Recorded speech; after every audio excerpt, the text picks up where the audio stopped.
கட்டி கண்டுபிடிச்சு உருவாக்கி போட்டார். அப்ப என்ன விஷயம்னா சஹாபாக்கள் அந்த அவ்வளவு ஒரு குர்ஆன் வசனத்துக்கு விளக்கம் கேட்டாலே நான் நினைக்கிறேன் இப்னு மஸ்ஊத் ரலியல்லாஹு நினைக்கிறேன் இந்த விளக்கத்துக்கு பல முன்னுரை போடுறாங்க. எனக்கு இந்த வசனத்துக்கு எந்த விளக்கம் தெரியாது, நான் ஹதீஸ் அல்லாஹ் ரசூல் சொன்னதா வேற எதையும் காணவும் இல்லை, நான் இஜ்திஹாத் பண்ணி சொல்லுகிறேன், இது தவறா இருந்தால் அல்லாஹ்வுக்கும் இந்த ரசூலும் இந்த விளக்கத்திலிருந்து என்னது நிரபராதியானவர்கள் அல்லாஹ் என்ன பாவத்தை மன்னிக்கும். இது ஒரு தஃப்சீர் ஒரு வசனத்துக்கு, ஒரு வசனத்துக்கு இது அப்படி. அந்த பேணுதல் குறைஞ்ச எல்லாத்தையும் தான் இந்த பேணுதல் எங்கள்கிட்ட எல்லாத்தையும் குறைஞ்சதுனால கேட்ட உடனே விளக்கம் அவசரமான செஞ்சிருது வந்துருது. அப்ப அது தெரியாத ஒரு ஆளுக்கு சரியா இருக்கும். ஆனா உண்மையான விளக்கம் இதானே எவ்வளவு யோசிக்கணும். குர்ஆனுக்கு விளக்கம் கூடாதுன்னு சொல்லல, ஆனால் ஒரு அளவு இருக்கும், பேணுதல் இருக்கும். குர்ஆனுக்கு விளக்கத்துல ஒரு பேணுதல் இருக்கும். இல்லையா எந்த வசனத்தையும் எங்கெல்லாம் கொண்டு விளக்கம் கொடுத்துட்டு போயிடுவோம். இந்த குர்ஆன் மீது விளக்கம் சொல்றதுல பொய்கள் நிறைய இருக்கு. குர்ஆன் மீது விளக்கம் சொல்றதுல, குர்ஆன்ல இருக்குன்னு சொல்றதுல, குர்ஆனுக்கு ஒரு விளக்கம் சொல்றதுல நிறைய பொய் இருக்குது. நாங்க நிறைய பாக்குறோமா இல்லையா? குர்ஆன்ல இருக்குன்னு அவசரமா சொல்லிடுவாங்க, தேடி பார்த்தா இல்ல, தேடி பார்த்தா இல்ல, குர்ஆன்ல இருக்கு, அவசரமா குர்ஆன்ல இருக்குது, இத பத்தி குர்ஆன்ல இருக்குது. இது அல்லாஹ்வின் மீது சொல்ற பொய்யில உண்டு. அல்லாஹ் என்ன சொல்றான்? எங்கள் மீது பொய் சொன்னா அத்தை பிடரி நரம்பை அறுத்து விடுவோம்னு சொல்றான் இல்லையா? அமல்கள் எல்லாம் பாத்திலா இல்லையா? அப்ப எங்களுக்கு நல்லா ஞாபகம் இல்லாத ஒன்றை குர்ஆன் இருக்குன்னு சொல்லக்கூடாது. 100க்கு 100% இது குர்ஆன்ல இருக்குது எங்களுக்கு 100க்கு 100% நம்பிக்கை இருந்தா மட்டும்தான் நம்ம சொல்லணும். நாம என்ன செய்யணும்? அதை சொல்லணும். இல்லாது விட்டால் ஒரு சொல் தானே, அது எத்தனை பேருக்கு மிஸ் அப்படி பேசுறவங்க சும்மா ஒரு சொல் மிஸ் ஆகுது அதை பிடிச்சிட்டு அவர் அப்படின்றாங்க. ஒரு அல்லாஹ்வுடைய குர்ஆன்ல ஒரு சொல் மிஸ் ஆகுறது எவ்வளவு பெரிய பாவம். ஒரு சொல் மிஸ் ஆகி சுபஹானல்லாஹ். இது அதாவது தொழுவிக்கிற கட்டங்கள்ல எங்களுடைய இமாம்கள்ல தொழுகிற கட்டங்கள்ல கூட தொழில் நிற்பாங்க. மிஸ் ஆகி என்ன செய்யணும்? சுபஹான்ல சொல்லி யாரா திருத்தி தாரான்னு அல்ல அதை நிப்பட்டி இன்னொரு சூரத்தை ஓதும், அல்ல ருக்கு பேசும். நம்மளும் பாடம் இல்லைன்னு நினைச்சிருவாங்கிறதுக்காக வேண்டி இன்குன்தும்லா தஅலமூன்னு முடிச்சிருக்கு. ஏன்னா அப்படித்தானே குர்ஆன்ல வளமையா முடிகிறது. அப்ப இன்குன்தும்லா தஅலமூன் அர்த்தம் என்ன தெரியுமா? நீங்கள் தெரியாதவர்களாக இருந்தால் இப்படிதான் முடிப்போம். அது கருத்து என்னடா? இன்குன்தும் லா தஅலமூன், நீங்க ஒழுங்கா குர்ஆனை தெரியாதவங்க குர்ஆனை இப்படித்தான் நான் முடிப்பேன். அல்லாஹ் அக்பர் நம்ம பாக்குறோமா இல்லையா? அப்ப இன்குன்தும் லா தஅலமூன் என்று சொல்லி நிறைய அந்த இன்குன்தும் லா தஅலமூன் குர்ஆனை நிறைய வரும். வணங்கிட்டானே. இது ஆரம்ப காலத்துல இருந்து. இப்ப மக்கள் குர்ஆனை நல்லா ஓதி தர்ஜுமா படிக்க ஆரம்பிச்சானே. இப்ப கொஞ்சம் யோசிக்கிறேன் இன்குன்தும் லா தஅலமூன் நான் சொல்றேன் வணங்கிட்டா. அப்ப இது என்னன்னா பின்னால் உள்ளவங்க படிச்சிருந்தா அதான் ரசூலுல்லாஹ் சொன்னாங்க லியலீனி மின்கும் உலுல் அஹ்லாமி வன்னுஹா, படித்த நல்லவர்கள் எனக்கு முன்னாவது கிட்ட இருக்கீங்கனாங்க. அப்பதான் சரி. இப்போ தொழுவிக்கு கூட பின்னால் ஒரு ஹாஃப் அடிக்கிறான்னா எங்களுக்கு பெரிய ஒரு கவனம் வரும். எங்களுக்கே சொல்றேன் நம்ம ஹாஃப் இல்லை. அப்ப தொழுவிக்கிற இடத்த பின்னால் ஒரு ஹாஃப் அடிக்கிற 100க்கு 100 கவனம் வரும். ஹாஃப் இல்லை, அந்த ஹாஃபில் நல்லா மனநலம் விட்டு இருந்தா இங்க 100க்கு 100 கவனம் வரும். அதனால சொன்னா முன்னால் அவங்க இருக்கணும்ன்றான். அதுக்காக முன்னுள்ள பின்னு சின்ன பிள்ளை எல்லாம் பின்னுக்க போறது இல்லை. இவருக்கு வயசு போனவங்க எல்லாம் சரியா ஜும்மா முடிக்கிட்டாங்களோ வாருது, வந்தோடனே சின்ன பிள்ளை பின்னு கட்டுறேன்.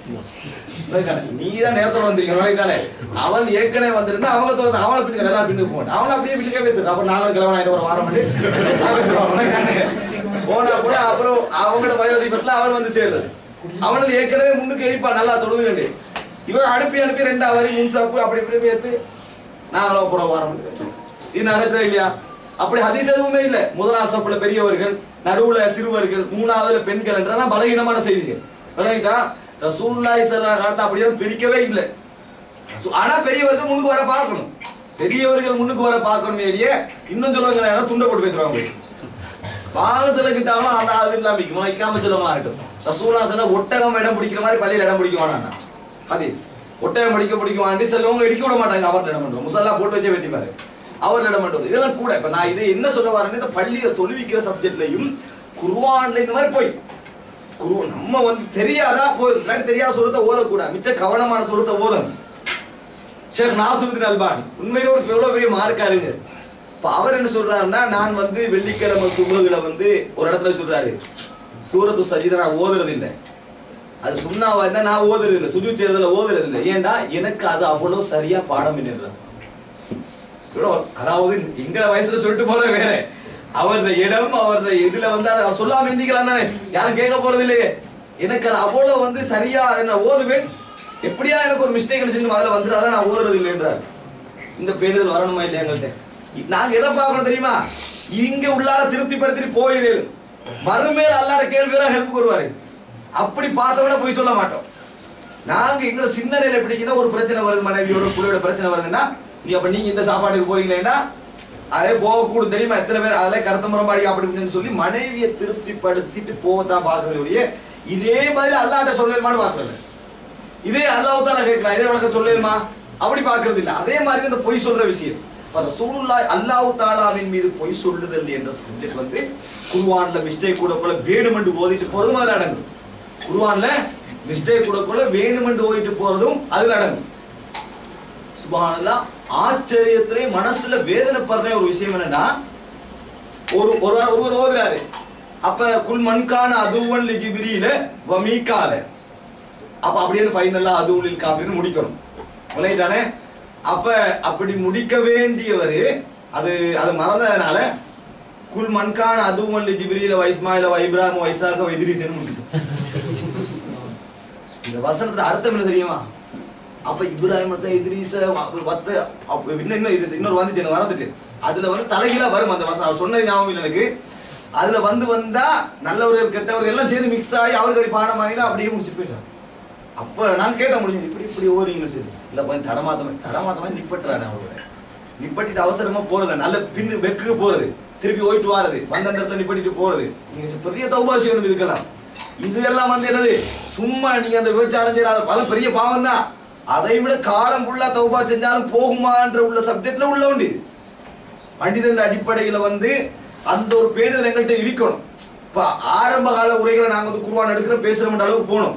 அதுக்கு புறம் எடுக்க குர்ஆனிய விஷயத்துல 100% பேணுதல் இருக்கணும்.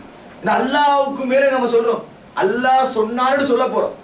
அப்ப அந்த வசனத்துல திருத்தம், கவனம், யோசனை சொல்லாம பயான் பண்ணிட்டு எடுபடாம பயான்ல விஷயம் இல்லைன்னு சொல்லிட்டு போனாலும் பரவாயில்ல, இதுல பேணுதல். இத சொல்லி ஏமாத்தி மக்கள் வந்து நம்பிக்கையோடு நிக்கிறாங்க, முன்னுக்கால வந்து நம்பிக்கையோடு கேட்டுக்கிறாங்க. அல்லாஹ் தாலா சொல்றான்னு சொல்லிட்டு போக. இன்னொரு பிள்ளை என்ன தெரியுமா, ரசூலுல்லாஹி ஸல்லல்லாஹு அலைஹி வஸல்லம் அவர்கள் ஒரு சஹாபி சொல்றாங்க, அவர் மேசையில் இருக்கவும் இல்லை, மேசையில் சாப்பிடவும் இல்லை. இப்படி சாப்பிட்டு முதல்ல என்ன சொல்றாங்க, ரசூலுல்லாஹி ஸல்லல்லாஹு மேசையில் சாப்பிடவில்லை. இந்த ஹதீஸ் சொல்லுவாங்க, ரசூலுல்லாஹி ஸல்லல்லாஹு அலைஹி வஸல்லம் இது போன்ற தட்டு மேசைகளிலோ டெயில்ஸ் மேசைகளிலோ இது போன்ற வண்ண பஞ்சு வந்த மேசைகளோ சாப்பிடவில்லை என்று சஹாபாக்கள் சொல்வதை நாங்கள் பார்க்கிறோம். இப்படியே சொன்னாங்க சஹாபாக்கள், சஹாபாக்கள் மேசையில் சாப்பிடவில்லை. முதல்ல அதை சொல்லு, அப்புறம் விளக்கத்தை சொல்லணும். விளங்கிட்டானே. அப்ப இது மாதிரி அது எங்களுக்கு தெரியாம எங்களுடைய வந்திக்கலாம், எங்களுக்கு தெரியாம அப்படி வரக்கூடாது. என்ன சொல்லணும், முதலாவது ரசூலுல்லாஹி ஸல்லல்லாஹு அலைஹி வஸல்லம் சொன்னார், ரசூல் ஸல்லல்லாஹு அலைஹி வஸல்லம் அவர்கள் மேசையில் சாப்பிடவில்லை என்று அப்துல்லா இப்னு மஸ்ஊத் எல்லாம் அறிவிக்கிறார்கள். எனவே இந்த ஹதீஸ்ல எனக்கு என்ன வழங்குது, இப்படி சொல்லிட்டு போகணும். அந்த ஹதீஸ்க்குள்ளேயே கொண்டு போட்டு போறது. உதாரணமா வட்டி சம்பந்தமா ஒரு பிரச்சனை போதிருக்குமே, இந்த பேங்கில் வட்டி எடுப்பதை பற்றி எல்லாம் அல்லாஹ் தஆலா குர்ஆனிலே தெளிவாக கூடாதுன்னு சொல்லி இருக்கிறார். அப்படி சொல்லணும், அல்லாஹ் குர்ஆன வட்டியை கூடாது, அதுல இது அடங்கு. அதுல இத திட்ட தெளிவா அதைத்தான் அல்லாஹ் தஆலா சொல்றான்னு சொல்லலாமே ஒழிய அல்லாஹ் தஆலா பேங்கில் வட்டி எடுக்க வேணாம்னு குர்ஆன்ல சொல்லிக்கிறான். எங்க இது குர்ஆன்ல ஆட்டன எங்க இருக்கு? இப்ப இது வந்து போய் எங்களை இஜ்திஹாத குர்ஆனுக்குள்ள போடக்கூடாது. கர்ராமியாக்கள் ஒரு குரூப் இருந்தாங்க, இஜ்திஹாதையெல்லாம் ஹதீஸா காட்டி எடுத்துடுறது. இஜ்திஹாதையெல்லாம் ஹதீஸா கட்டுறபடி. இப்போ உதாரணமா ரசூலுல்லாஹி ஸல்லல்லாஹு அலைஹி வஸல்லம் அவங்க வந்து சிகரெட்டை இன்றைக்கு இருந்தா என்ன சொல்லிப்பாங்க, கூடான்னு சொல்லிப்பாங்க. அதான் எங்களுடைய இஜ்திஹாத். அதனால நம்ம கூடான்னு சொல்றோம். இதுக்கு என்ன செய்யறேன்னா ரசூலுல்லாஹி ஸல்லல்லாஹு அலைஹி வஸல்லம் அவர்கள் சிகரெட் கூடாதுன்னாங்க. கூடான்னு சொன்னாங்களா? சிகரெட் கூடாதுதான், ஆய்வு செஞ்சு படிச்சு பார்த்தா கூடாதான். ரசூலுல்லாஹி ஸல்லல்லாஹு அலைஹி வஸல்லம் சிகரெட் கூடாதுன்னு சொன்னார்கள். அப்படி எங்க இது கர்ராமியக்கள் குரு கேட்டா ரசூலுல்லாஹ் மீதா போய் சொல்லக்கூடாது, ரசூலுல்லாஹ் சார்பா போய் சொல்லலான்னு. அப்படி ஒரு சமூகம், இது இஸ்லாமிய பிரிவுகள் ஒரு பிரிவு. பொய்க்கே ஒரு மதக உருவாகிதுன்னு சொன்னா பாருங்க நீங்க.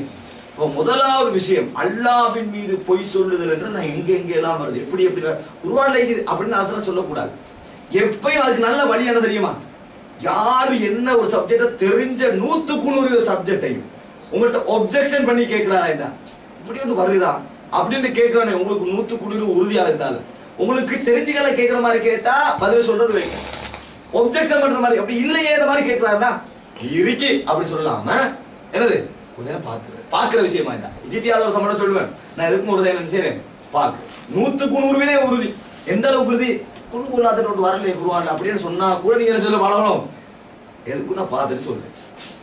இல்லைன்னு சொல்றாரு, நான் எதுக்கு என்ன சொல்ல போறேன், அவன் எதுக்கு நான் என்ன செய்யறேன் பார்த்துட்டு சொல்றேன் அப்படி என்று தெரியான்னு கேட்டா சொல்றது வேற, இல்லைன்னு சொல்ல கொஞ்சம் அப்படி என்ன உங்களுக்கு என்ன செய்வது நல்ல ஒரு தன்மையை வளர்க்கும். இல்லைன்னா அல்லாஹ்வின் மீது பொய் சொல்ற ஒரு கட்டத்தை நம்மளை உருவாக்கும். இது நம்ம பழகணும்.